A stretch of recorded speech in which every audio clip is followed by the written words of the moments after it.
और फटे भरे कपड़ा की बनी हुई गेंद और बाकी पीछे तू मेरा पीताम्बर फाड़े दे रहा है। सुना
बोले दामा, अगर तूने मेरा पीताम्बर नहीं छोड़ा और अगर तूने मुझसे बैर पाला तो आज के बाद तुझे अपने साथ नहीं खिलाऊंगा। ऐसा तमाचा मारूंगा मुंह से लोग खून डालेगा। दामा कहने लगो कन्हैया तुम ज्यादा न भूलो, बड़े घर के लड़का हो गए अपने घर के लिए, खेल में हम तुम सब बराबर हैं, तुम एक तमाचा मारोगे श्याम। सुनो ये तुम्हें एक तमाचा मारोगे तो मेरी लाठी है।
पहला बार सहन कर लूंगा लेकिन फिर गुस्सा सबको आती है। अगर तुम इतने ताकतवर हो, तुम्हारे घर में 3 दिन से भोजन नहीं बना, तुम्हारी माँ कोने में मुंह दे के रो रही है, अगर इतने ताकतवर हो तो चले जाओ फूल ले आओ, रोने की तुम्हारी माँ जो रो रही है उसे रोने मत दो। भगवान कन्हैया बोले सुदामा तूने जो कंस मामा की धमकी दी है ना, कंस का तुम्हें घड़ियों में मान घटा हुआ। और कन्हैया ने झटका मारा है कदम की डाली पे और कदम की डाली पे से काली देह में कूद गई। नागिनिया जाग रही थी, नाग सो रहा था। कन्हैया को देख के बातें करने लगी, बहना न जाने कौन को लाला चलो आओ है, और अगर जो को मर गओ तो जाके मैया रोए रोए के पागल हो जाए। तासो जा समझा दे जो वापस लौट जाए। दूसरी बोली देखो ना डर नाम की तो चीजें ही नहीं है इसके मुंह पे, आगे बढ़ के समझा दो इसे। तीसरी बोली बहना छोटो है का डर जाने, बोली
द्वारे पे जाके माँ छोड़ के मरेगी और क्या का उन्हें बुरी भली कह देता सो मरे हुए चलो आओ है आगे बढ़ी लला तुम्हारा अच्छो भाग्य है जो हमारे पति देवता सोए रहे हैं। एक काम करो तुम लौट जाओ और अगर जो कहूँ जाग गए तो समझो तुम्हारी खैर ना है। कन्हैया बोले रे ओ नागिनियों हम तो तुम्हारे पति से मिलने आए हैं जगा दो उसे उससे बहुत जरूरी बात करनी है। नागिनिया बोली ये शायद है तुम्हें हमारे पति की ताकत का अंदाजा नहीं होगा। कन्हैया बोले नागिनियों काहे को समय बर्बाद कर रही हो एक काम करो दे जगा तनी गए अपने पति को और कुछ बात तो नहीं से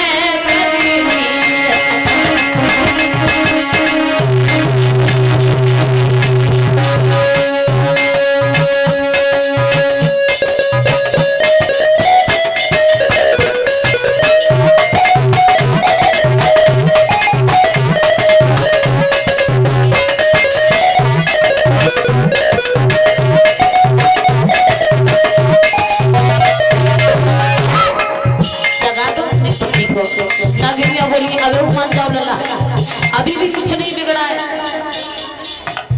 अच्छा भगवान कन्हैया बोले बिल्कुल नहीं तुम जगाओ ना उनसे ही तो मिलने आया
बोले हैं नागिनियों तुम हमें छोटा कह रहे हो है तुम नहीं जानती हो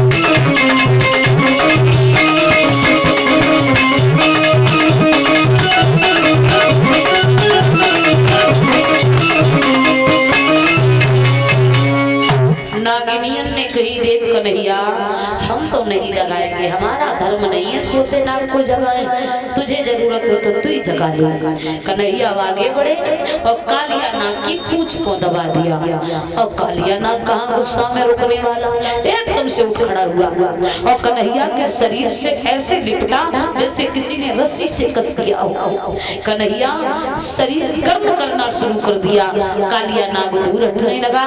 मौका मिलते ही कन्हैया ने कालिया नाग को नाथा है। और भगवान कन्हैया ने जब कालिया नाग नाथा, क्षमा मांगी है, श्याम हमें क्षमा कर दो। भगवान कन्हैया बोले ऐसे तो क्षमा नहीं करूंगा, मेरी गेंद जो आई है वो गेंद हमें वापस कर दो।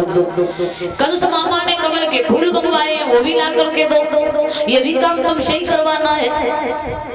तीसरी चीज ये है कि तुमने काली दे में रह करके इसके पानी को बड़ा जहरीला कर दिया है, तुम रमण द्वीप पे चले जाओ। भगवान कन्हैया को पीठ पर बिठा करके बाहर तक करने आया है कालिया नाग। इस प्रकार से भगवान ने कालिया नाग को नाथा है। ताली बजा करके बोल लेना और हो सके तो ने घूम लेना, नाग नाथ हो कन्हैया।